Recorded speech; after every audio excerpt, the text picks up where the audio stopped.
Quem olha este homem da foto nunca imaginaria as coisas terríveis que ele fez. I got this fantasy. I started working out this fantasy in my mind, and once that person become a fantasy, I could just loop it over. I'd lay in bed at night thinking about this person, the events, and how it's going to happen, and it became a real, almost like a picture show. You know, I wanted to go ahead and produce it, direct it, and go through with it, no matter what the costs were and the consequences. It was going to happen one way or another.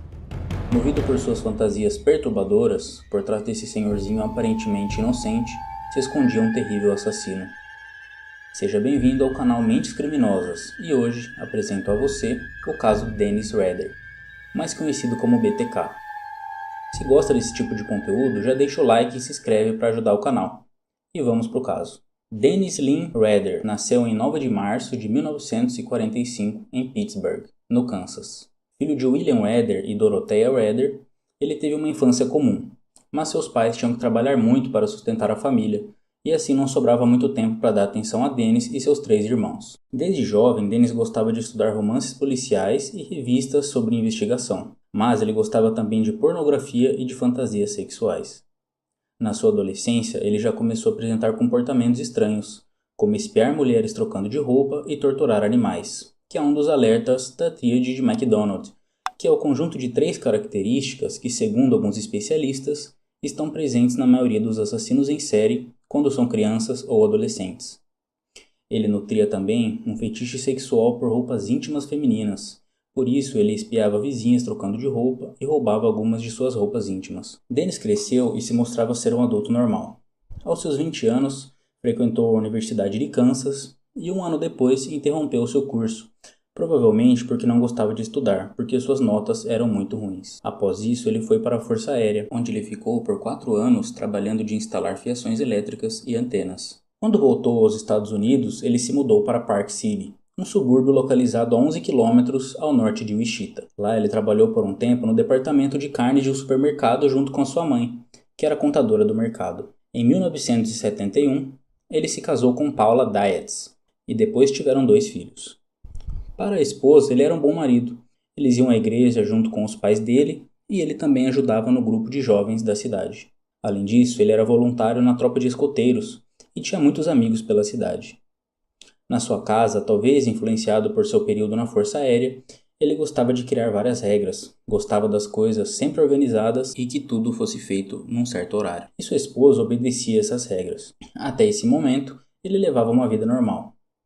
Um ex-militar com sua esposa e seus filhos, membro da igreja e com alguns diplomas. Quando ele estava próximo de completar 3 anos de casamento, Dennis decidiu colocar em prática seus desejos perturbadores que ele nutria desde a infância e que estavam gritando em sua mente. Dennis disse que já havia planejado cometer seus crimes diversas vezes, mas sempre acabava desistindo. Mas dessa vez seria diferente. A primeira vítima escolhida pelo Dennis foi uma garotinha de 11 anos chamada Josephine Otero. Filha de Joseph e Julie Otero, ela tinha outros 4 irmãos. Joseph Jr., de 9 anos, Carmen, de 13 anos, Danny, de 14 anos e Charlie, de 15 anos. Toda sua família tinha se mudado de Nova York para Wichita há apenas 10 dias, em busca de segurança e tranquilidade. O Dennis tinha 28 anos de idade na época desse crime, e ele tinha visto a Josephine com a sua mãe, enquanto levava sua esposa para o trabalho. Desde esse dia, ele começou a observar as duas e prestar atenção na casa onde elas moravam, nos horários da família, o horário que a mãe saía, que o pai saía e o horário que eles voltavam. Ele sabia que a família tinha 2 carros. Então, no dia 3 de fevereiro de 1974, Dennis dirigiu até algumas ruas próximas da casa da família Otero, deixou seu carro estacionado e foi caminhando até a casa. Ele foi pela garagem até a porta dos fundos, que estava trancada. Pegou uma faca de caça e cortou o fio do telefone que estava preso na parede, para impedir que a família pedisse ajuda. Nesse momento, o Joseph Jr. abriu a porta e viu o Dennis. Ao seu lado estava o cachorro da família que começou a latir. Então Dennis pegou a sua arma, empurrou o menino para dentro, entrou na casa e deu de cara com o pai, Joseph, que estava em casa naquele dia porque tinha sofrido um leve acidente de carro, pegando assim o Dennis de surpresa. Então ele apontou a arma para Joseph, mesmo com medo, e disse que aquilo era um assalto. A Josephine começou a chorar, e aí ele falou para todo mundo ficar calmo e que não iria acontecer nada. Então estavam na casa o Joseph, Julie, Josephine e Joseph Jr. Os outros 3 filhos estavam na escola. Depois de cometer os crimes, que levaram cerca de 2 horas, Dennis fugiu com o carro da família Otero até o supermercado. Lá ele deixou a posição do banco bem para frente para disfarçar a sua altura e depois caminhou até o seu carro. Ali ele analisou tudo o que tinha levado naquele dia. Isso incluía uma arma calibre 22, uma corda, um fio, mordaças, fita adesiva branca, uma faca e sacolas plásticas. Então ele percebeu que tinha esquecido a faca na casa. Aí ele voltou para a casa da família e buscou a faca. Então ele foi para um local afastado onde costumava brincar quando era criança. E lá ele queimou as anotações que tinha feito quando planejou o crime e também as coisas que ele usou. Um tempo depois, 2 irmãos da Josephine chegaram em casa. São eles Carmen e Danny. E aí eles perceberam algumas coisas estranhas. A porta da garagem estava aberta e o cachorro estava preso do lado de fora. Logo depois chegou o filho mais velho, Charlie. E ele acaba escutando os irmãos gritando dentro de casa e correu para o telefone. Mas o telefone estava mudo. Então, ele vai na casa dos vizinhos pedir ajuda e eles chamam a polícia. 2 policiais chegam na casa e Charlie foi falar com ele. Ele estava em choque. Então, os policiais mandam os 3 ficarem do lado de fora e entram na casa. Ao chegar no quarto, eles encontram o corpo do Joseph amarrado no chão, o corpo da Julie na beirada da cama, com uma corda amarrada no pescoço que havia sido cortada pela Carmen, que tentou reviver a mãe incansavelmente. Nesse momento, Charlie insistia com os policiais que os 2 irmãos mais novos não podiam chegar e ver aquela cena. Então o detetive Ray Floyd contou para ele que seus 2 irmãos foram encontrados sem vida dentro da casa também. Todas as vítimas foram encontradas com as mãos amarradas atrás das costas. O chefe da unidade de homicídios, Cornwell, assumiu o caso e uma das primeiras coisas que ele percebeu foram os nós que eles encontraram nos corpos. O assassino tinha usado vários tipos diferentes de nós para atar os pulsos, tornozelos e gargantas das vítimas. E eram tantos tipos diferentes de nós que eles até pensaram que o assassino pudesse ser um marinheiro. A Josephine foi encontrada no porão, seminua, amarrada em um cano de esgoto por um nó de forca. Tinha um fluido seco na sua coxa e, ao que parecia, o criminoso havia se masturbado em cima dela. Disseram os detetives, o que mais tarde foi comprovado pelo relatório das necrópsias. Eles encontraram um carro depois no estacionamento do mercado, que ficava a mais ou menos 800 metros da casa. Um crime desse tipo era completamente incomum naquela cidade pacata. Por isso, no início, a polícia achava que o crime foi cometido por vingança de traficantes de drogas. As pessoas ficaram com muito medo, então passaram a tomar medidas para se proteger. Enquanto isso, Dennis guardava em sua casa os troféus do crime que tinha acabado de cometer. Ele começou a usar o relógio de Joseph e escreveu alguns detalhes de seu crime. Ele escreveu que Joseph, a princípio, achou que o assalto era uma brincadeira e também escreveu as últimas palavras da Josephine. Depois, ele guardou tudo para ler sempre que quisesse e assinou com as letras BTK, que significa amarrar, torturar e matar, em inglês.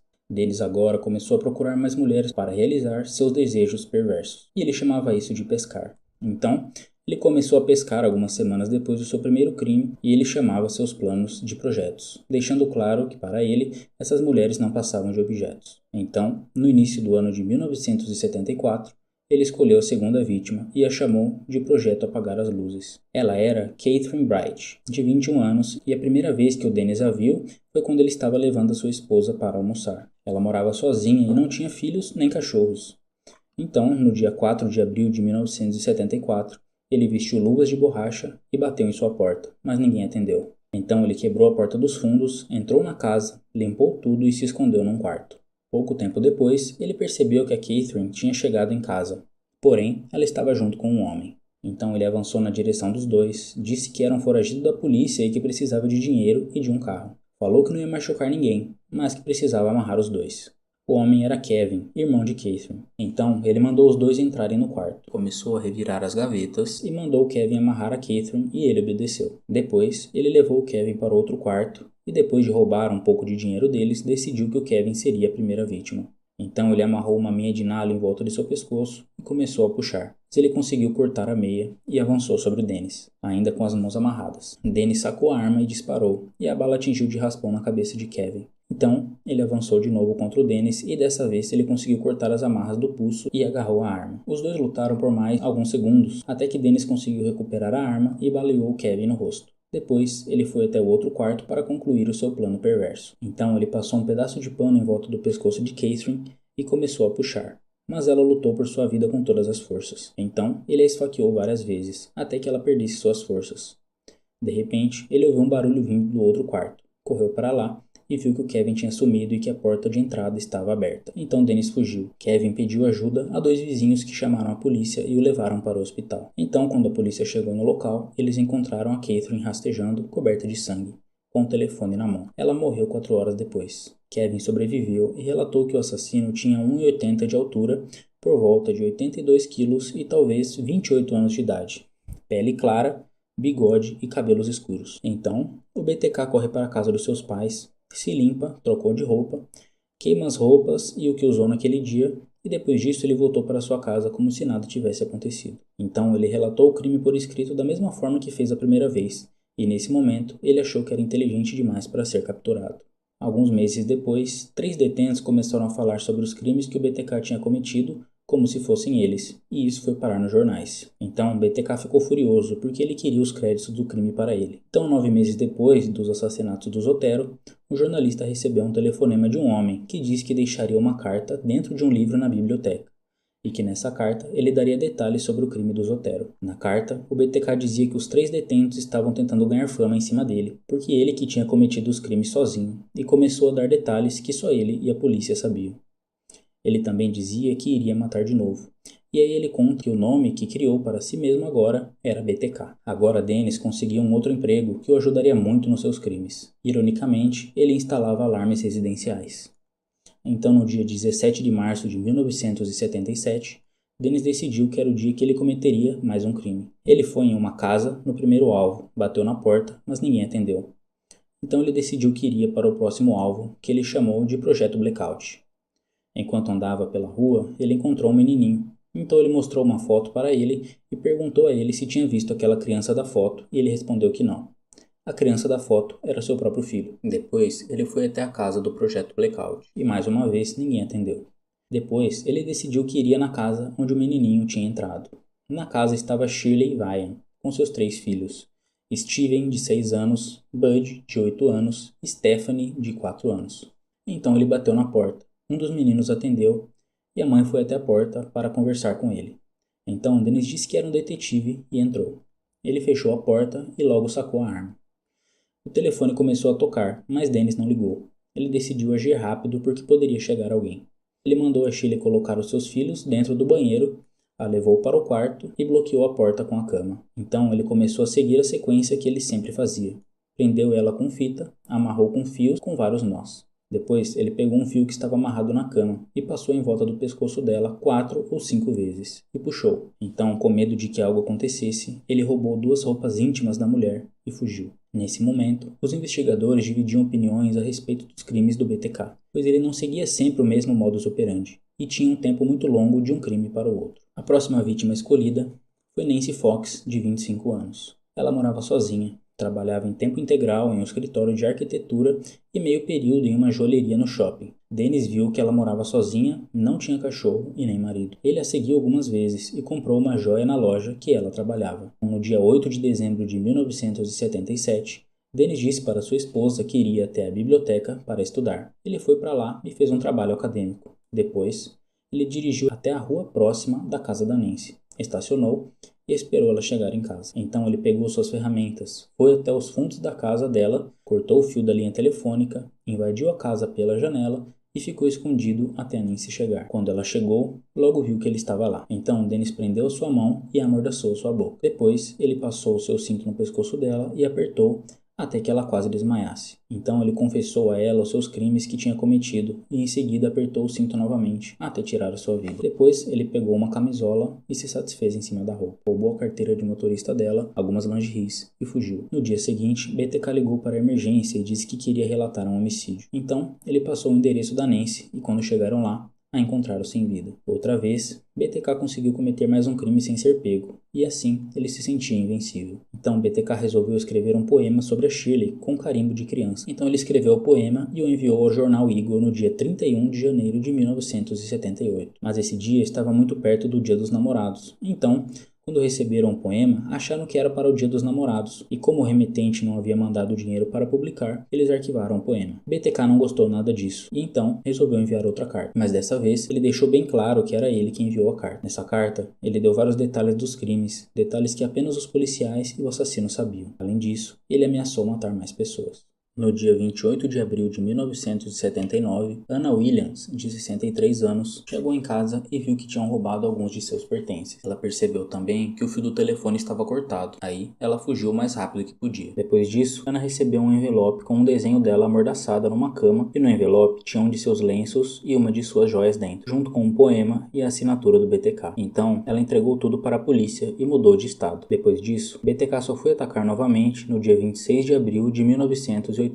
E a sua vítima foi Marine Head, que tinha 53 anos. Ela era viúva e morava sozinha. E ela morava a apenas 6 casas de distância da casa do BTK. Esse plano o BTK chamou de Projeto Cookie. Ele pediu um táxi e pediu que o deixasse a algumas quadras de distância da casa de Marine. Ele foi até lá, cortou o fio do telefone, invadiu a casa e ficou esperando ela chegar. Quando ela chegou, ele a esperou dormir e a atacou, a estrangulando até a morte. O corpo foi encontrado 9 dias depois em uma vala na parte nordeste de Wichita. Para os investigadores, devido à mudança no modus operandi, o caso não batia com as informações que eles tinham sobre o BTK, que não costumava cometer crimes fora de Wichita e nem retirar os corpos do local do crime. Então, eles pensaram que era outra pessoa. No dia 16 de setembro de 1986, BTK escolheu a sua próxima vítima, Vicky Wegerle. Ela era casada com Bill e tinha 2 filhos. Ela ficava bastante em casa cuidando dos filhos e gostava de tocar piano. BTK gostava de ouvir ela tocar. Ele chamou esse caso de Projeto Piano. Naquele dia, BTK fingiu trabalhar em uma empresa de linha telefônica e foi para a casa de Vicky. Chegando lá, bateu na porta e disse que precisava verificar a sua linha telefônica. Ela achou meio estranho, mas acabou deixando entrar. Ele abriu a maleta que tinha levado, fingiu mexer no telefone e em seguida já sacou a arma e a chamou para ir para o quarto. No quarto, ele amarrou a Vicky, mas ela acabou conseguindo romper as amarras e lutou com ele pela sua vida. Ela o arranhou no rosto. Então, o BTK viu uma meia calça por perto e logo passou em volta de seu pescoço e a asfixiou. Depois disso, ele tirou algumas fotos do corpo, guardou suas coisas e foi embora com o carro da Vicky. Enquanto ele dirigia, passou pelo Bill, marido da Vicky, e ele viu o carro passando e percebeu que o carro era igual ao da sua esposa, mas como era um homem dirigindo, ele ignorou. Ao chegar em casa, Bill achou estranho que seu filho estava lá sozinho, e uns 40 minutos depois encontrou o corpo. Ele demorou a encontrar porque o corpo estava no quarto, no vão da cama. Ele ligou rapidamente para a emergência, mas quando eles chegaram, infelizmente, já era tarde demais. O BTK continuou dirigindo por algum tempo e parou em uma sorveteria. Com cuidado, ele descartou a maleta na lixeira do estabelecimento. Em seguida, retornou à rua onde Vicky morava, estacionou o carro dela e entrou em seu próprio carro. Quando estava indo embora, ele disse que ouviu o som de sirene se aproximando, mas escapou ileso mais uma vez. Posteriormente, durante a autópsia, os investigadores identificaram pele debaixo das unhas de Vicky, indicando que ela tinha arranhado o agressor. Inicialmente, a polícia suspeitou de Bill, porque o marido sempre é o primeiro suspeito em homicídios de mulheres dentro de suas casas. Bill foi levado para o interrogatório, mas acabou se recusando a cooperar com a polícia, pois estava ciente de sua inocência e os policiais estavam muito agressivos com ele. Nesse ponto, centenas de potenciais suspeitos já haviam sido descartados. BTK havia deixado amostras de DNA em 3 de seus crimes, mas a ciência de genética na época ainda não era tão eficiente. No dia 18 de janeiro de 1991, BTK escolheu sua próxima vítima, Dolores Davis. Ela vivia sozinha em uma casa com vista para uma área rural. Dennis já estava observando há alguns dias, porque sua casa ficava a cerca de 1,5 km de distância, então ficava fácil para ele. Nessa mesma época, um encontro anual de escoteiros caçadores estava agendado para ocorrer, e Dennis usaria isso como seu álibi. Ele saiu dizendo que iria comprar suprimentos e foi até a casa de seus pais, que estavam fora. Lá, ele vestiu roupas pretas, pegou seu kit de crime e, em seguida, dirigiu até a casa de Dolores. Ao chegar, viu que ela ainda estava acordada, lendo um livro em sua cama. Então, BTK pegou um bloco de concreto e arremessou na janela de vidro, que se estilhaçou completamente. Dolores correu para verificar o que havia acontecido, e foi nesse momento que BTK a abordou. Ela disse a ele que um homem logo apareceria em sua casa, então ele disse que queria o carro e também dinheiro. Em seguida,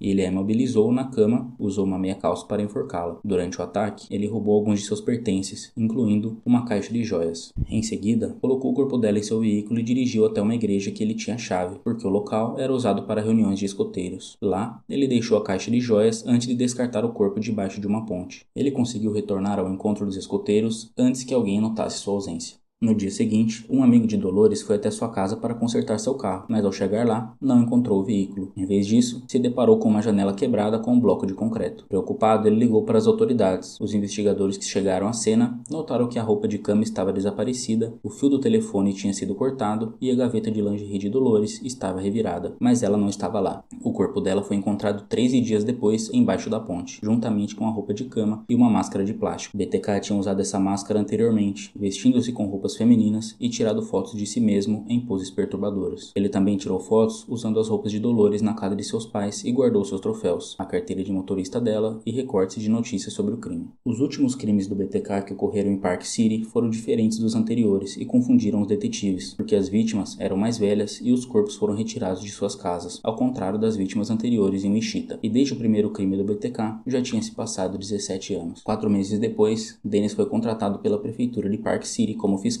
encarregado de capturar cães de rua e a aplicação das leis de zoneamento. No entanto, as pessoas começaram a reclamar de seu comportamento excessivamente controlador e ameaçador. Ele frequentemente invadia a casa de mulheres solteiras, fazendo muitas perguntas. Os anos se passaram, e quando completou 20 anos desde seu primeiro assassinato da família Otero, o jornal Eagle decidiu publicar uma matéria sobre o caso. Até esse momento, o último crime oficialmente atribuído a BTK era o assassinato de Nancy Fox, em 1977. Os outros crimes que ele havia cometido, como mencionado anteriormente, não tinham evidências suficientes para atribuí-los a BTK, além de ter diferenças significativas entre eles. Nos anos 2000, o número de assassinatos diminuiu consideravelmente. Nesse momento, alguns detetives revisitaram casos antigos arquivados em busca de novas pistas que pudessem ajudar a solucionar esses crimes. Eles possuíam amostras de DNA do BTK, incluindo o sêmen deixado na casa da família Otero e na camisola de Nancy Fox. No entanto, optaram por não usar essas evidências de DNA nesse momento, pois queriam esperar a tecnologia avançar mais para garantir um perfil genético sólido quando decidissem realizar os testes. Então, os detetives decidiram reinvestigar o caso da Vicky, enviando as evidências disponíveis ao laboratório para análise, na esperança de obter novas informações. No entanto, quando um caso está arquivado, ele perde prioridade no laboratório de investigação, pois os recursos são direcionados principalmente para casos em aberto e em urgência. Por essa razão, às vezes em casos arquivados podem demorar anos até que sejam feitos os testes laboratoriais. 14 anos após o assassinato de Vicky, uma parte dos resultados dos testes laboratoriais finalmente ficaram prontos em 2001. Os testes revelaram que o DNA encontrado sob as unhas de Vicky pertencia a um indivíduo do sexo masculino. Enquanto isso, nesse mesmo ano, Dennis recebia um prêmio do prefeito por seus 10 anos de serviço, mesmo que ao longo desse tempo ele tenha incomodado muitas pessoas, especialmente mulheres. Em algumas ocasiões, ele deixava propositalmente o portão das casas delas aberto, para que seus cães fugissem e então sacrificava esses animais. BTK conseguia se esconder bem atrás da imagem de cidadão modelo que ele criou. Voltando à investigação do caso de Vicky, 3 anos depois, em 2003, o restante dos resultados finalmente foram entregues, revelando que o DNA das unhas não correspondia ao sêmen encontrado em suas partes íntimas. Então Bill, o marido da Vicky, explicou para a polícia que ele não tinha problemas com sua esposa e que tinham tido relações no dia anterior do crime. Ele disse também ter feito uma vasectomia, que significaria que seu sêmen não conteria células reprodutivas, e os testes confirmaram a ausência das células reprodutivas no material. Então, com autorização de seus superiores, os investigadores solicitaram imediatamente ao laboratório que analisassem as amostras de sêmen deixadas na cena do crime pelo BTK, a fim de comparar o perfil de DNA com o encontrado sob as unhas de Vicky. Para obter uma confirmação definitiva, era necessário também obter o DNA de Bill, o marido de Vicky,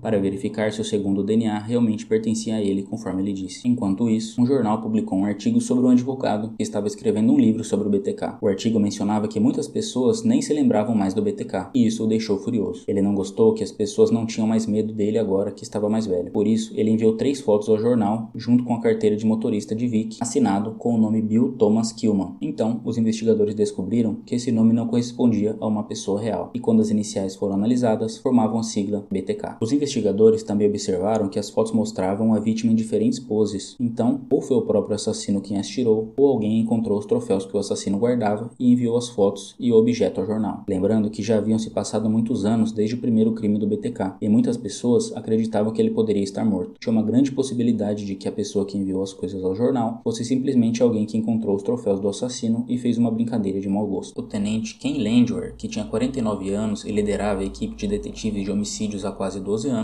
ficou chocado ao receber essas fotos e perceber que ainda tinha uma chance de BTK estar vivo e cometendo novos crimes. Sua carreira estava em jogo e ele sabia que era crucial prender o BTK de uma vez por todas. Então, eles decidiram formar uma nova força-tarefa e usar a estratégia chamada de caça-fantasma, que tinha o objetivo de explorar o ego do BTK para fazê-lo cometer erros. Eles também chamaram Bob Morton, um analista comportamental, para ajudar a equipe. Morton tinha muita experiência no estudo de assassinos em série. Ele sabia prever o comportamento do assassino e buscava maneiras de fazê-lo cometer erros. Eles aprimoraram as estratégias que seriam usadas pela equipe de investigação. Então, o primeiro passo seria realizar coletivas de imprensa sobre o BTK para tentar estabelecer uma comunicação com ele. Também designaram o Tenente Landwehr para conduzir todas as coletivas, para que o rosto dele ficasse bem familiar para BTK. Ele foi escolhido porque já estava bem familiarizado com o caso e sempre dava entrevista para os jornais sobre o andamento das investigações. A equipe também decidiu que não podiam perder tempo investigando cada suspeito que surgisse, então desenvolveram uma abordagem mais eficiente. Basicamente, eles coletariam o DNA do suspeito e o comparariam com o DNA do BTK. Se não houvesse correspondência, o suspeito era imediatamente descartado, permitindo uma investigação mais rápida e eficiente. Além disso, estabeleceram uma linha direta de denúncias disponível 24 horas por dia. Eles realmente estavam determinados a pegar o BTK. Então, eles começaram a fazer as coletivas de imprensa. Nelas, eles divulgaram que agora estava provado que BTK era o assassino da vítima, que o FBI estava colaborando com a investigação e que o caso BTK estava com prioridade máxima. Eles fizeram isso para tentar chamar a atenção do BTK e fazê-lo cometer erro. Nesse momento, o caso voltou a ser amplamente noticiado em todo o mundo. Com o DNA do BTK, sabiam que ele era um homem branco de aproximadamente 46 anos. Então, eles conseguiram chamar a atenção dele e ele começou a enviar pacotes. O primeiro foi enviado em 4 de maio de 2004 para uma emissora de TV e continha fotocópias da carteira de motorista, um caça-palavras e uma explicação detalhada de sua estratégia para invadir as casas, que sempre era meticulosamente limpa, sem deixar impressões digitais. O segundo pacote chegou em 9 de junho de 2004. Ele deixou escondido atrás de uma placa de pare e continha 3 folhas de papel detalhando o que ocorreu no dia do assassinato da família Otero. Em 17 de julho, uma sacola plástica foi encontrada em uma caixa de devolução de livros na biblioteca, com papéis marcados com as letras BTK. Esse foi o terceiro pacote. BTK reconhecia que estava envelhecendo, mas não achava que estava debilitado e já tinha até escolhido sua próxima vítima, uma jovem que vivia sozinha. Ele afirmou que precisava agir rápido, porque seu tempo estava se esgotando. As pessoas pareciam não ter mais medo dele, pensando que ele estava idoso e inofensivo, e ele estava determinado a provar o contrário. Em 3 de dezembro, um homem encontrou outro pacote contendo uma boneca com as mãos amarradas atrás das costas e a carteira de motorista de Nancy Fox, que havia sido assassinada 27 anos antes. A carteira estava em perfeito estado. Em 8 de janeiro de 2005, as câmeras de segurança de uma loja de construção registraram a entrada de um Jeep preto em seu estacionamento. As filmagens mostraram um homem saindo do carro, indo até uma picape estacionada ao lado e colocando algo na caçamba. O veículo pertencia a um funcionário da loja, que encontrou uma caixa de cereal contendo um colar que pertencia a Nancy e várias páginas de anotações feitas em computador. Ele considerou essas coisas sem importância e jogou no lixo de seu escritório. 25 de janeiro, a emissora Cake recebeu um cartão postal do BTK perguntando se tinham recebido o pacote enviado à loja de construção. Os detetives foram à loja, conversaram com os funcionários e deixaram panfletos perguntando se alguém havia visto o pacote. Finalmente, o proprietário da picape viu os panfletos e ligou para a polícia. Por sorte, ele estava de férias e não havia esvaziado a sua lixeira. Então a caixa de cereal com as evidências ainda estava lá. Foi a partir desse ponto que os detetives começaram a analisar as imagens das câmeras de segurança e identificaram o homem descendo do carro. Após analisar repetidamente as imagens das câmeras de segurança, finalmente obtiveram uma imagem do BTK. No entanto, o BTK estava envelhecendo e cansado, e todo o trabalho de fazer várias fotocópias, recortar e enviar para a polícia estava se tornando cansativo. Então ele começou a explorar maneiras mais práticas e rápidas de se comunicar com a polícia, e era isso que os investigadores queriam. Ele começou a testar um disquete em seu computador, mas antes de enviar o disquete, ele perguntou aos investigadores em uma das mensagens se era possível rastrear um disquete. A resposta dos detetives foi que não era possível rastreá-lo, mas obviamente eles mentiram. Em 16 de fevereiro, outra emissora de TV recebeu um pacote do BTK contendo uma corrente de ouro, um pingente, 3 folhas de papel e o disquete. Os detetives imediatamente consultaram Randy Stone, que era o TI da força-tarefa. Ele inseriu o disquete no computador e encontrou um nome, Dennis. Eles também identificaram que o disquete estava associado ao computador registrado em nome da Igreja Luterana de Cristo e havia sido usado pela última vez na Biblioteca Pública de Park City. Rapidamente, eles conseguiram identificar o nome do presidente da congregação, Dennis Rader. Então, eles já conseguiram o endereço de Dennis, mas ainda não sabiam se ele possuía um Jeep. Quando chegaram à entrada da casa, viram um Jeep preto estacionado lá, que estava registrado no nome do filho de Dennis. Então o tenente, agora sabendo que estava finalmente próximo de capturar o assassino, não quis desperdiçar a sua chance. Ele queria fazer as coisas da maneira correta. Ele ordenou que os detetives se retirassem. Ele queria obter uma amostra de DNA de algum parente de Dennis sem que ele soubesse. Assim, eles poderiam comparar com a amostra do DNA do assassino. Enquanto isso, alguns policiais à paisana ficavam observando a casa de Dennis. Em 18 de fevereiro de 2005, 2 dias após descobrirem que Dennis era o dono do disquete, eles conseguiram uma amostra de DNA de Carrie Rader, a filha de Dennis, em um centro médico estudantil e enviaram a amostra imediatamente para análise no laboratório. Finalmente, os resultados confirmaram sua identidade como BTK. Então, a força-tarefa recebeu autorização para efetuar a prisão, que ocorreu no dia 25 de fevereiro de 2005. Dennis, que tinha 59 anos, estava dirigindo o carro da prefeitura tranquilamente quando a polícia sinalizou para ele parar o carro. Então ele parou. Os policiais se aproximaram e o prenderam. Dennis parecia meio irritado, mas quando viu o uniforme dos policiais de Wichita, ficou calado. Ele não questionou os policiais sobre o motivo de estar sendo preso, pois ele já sabia. Ao entrar no carro, o tenente estava esperando por ele e Dennis o cumprimentou, dizendo "Oi, Landwehr", pois ele já o conhecia das coletivas de imprensa. Na abordagem durante a prisão, os policiais foram agressivos para provocar o Dennis. No entanto, no interrogatório, o tenente foi educado para que Dennis colaborasse e contasse tudo. Inicialmente, eles solicitaram uma amostra de DNA de Dennis, que concordou. Então, ele começou a falar por 3 horas seguidas. Ele se referia a si mesmo na terceira pessoa e em nenhum momento questionou por que estava ali. Depois, mostraram a ele o disquete e Dennis percebeu que não poderia mais escapar ou mentir. O assassino cruel que nunca era pego caiu na mentira dos investigadores de que não era possível rastrear um disquete. Então, ele começou a fazer perguntas sobre pena de morte e prisão. Perguntou se havia alguma maneira de escapar do DNA. A resposta foi negativa. Nesse momento, ele confessou: I am BTK.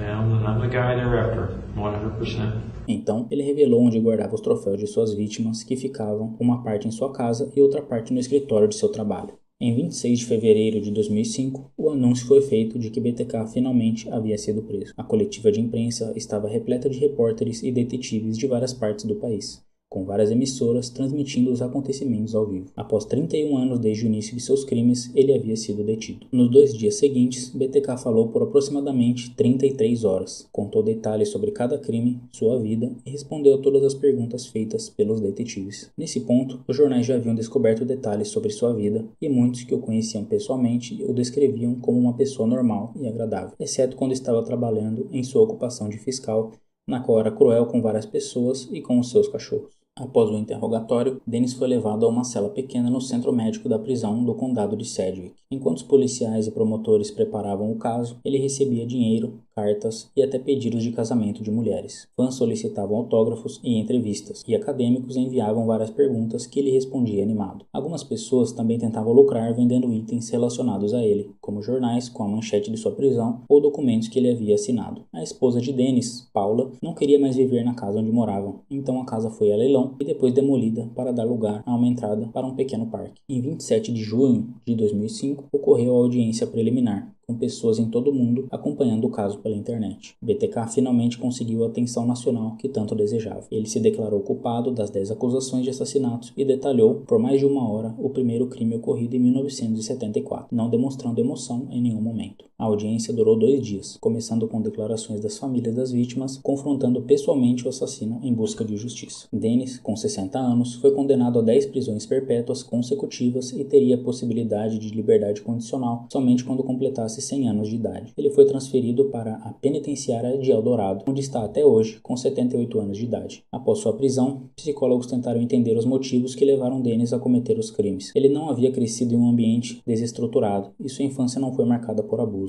A única exceção era o fato de seus pais trabalharem muito, não podendo dar tanta atenção a Dennis e seus irmãos. Mas isso com certeza não era o motivo que explicaria a sua mente maldosa e perturbada. Alguns psicólogos acreditam que talvez algo aconteceu em algum momento de sua vida e desencadeou sua série de crimes. Mas vale lembrar que desde adolescente, Dennis já apresentava comportamentos estranhos, como mencionado no início do vídeo. Ele espiava vizinhas, trocando de roupa e torturava animais. Dennis mencionou que tinha um demônio interior, mas os detetives não aceitaram essa explicação porque muitos criminosos tentam atribuir a culpa de seus atos cruéis a algo externo para não se responsabilizarem por isso. I use it. I actually think I'm maybe possessed with demons. I was dropping on my head when I was a kid. I've talked to some theological Christian people, and some of those people are really strong. They actually think, well, the Bible says that there's demons within you or can come into you. That's the only thing I can figure out. I have, something drove me to do this. The normal people just don't do this. You can't stop it. I can't stop it. It's just, it controls me. It's like it's in the driver's seat. Os detetives também constataram que, ao contrário do que imaginavam, Dennis não era uma mente brilhante, mas sim sortudo. Eles até se sentiram envergonhados por sua falta de inteligência em certos momentos e ficaram se questionando por que demorou tanto para capturá-lo. No entanto, reconheceram que fizeram o melhor com os recursos disponíveis na época. Hoje em dia, o avanço da tecnologia auxilia na identificação e captura de criminosos desse tipo, que causam terror por onde passam, sem remorso e nem piedade. Esse foi o caso BTK. Agradeço muito se você assistiu até aqui. Aceito sugestões de outros casos que posso contar no canal. Se gostaram do vídeo, clique em gostei, se inscreva e compartilhe. E até a próxima.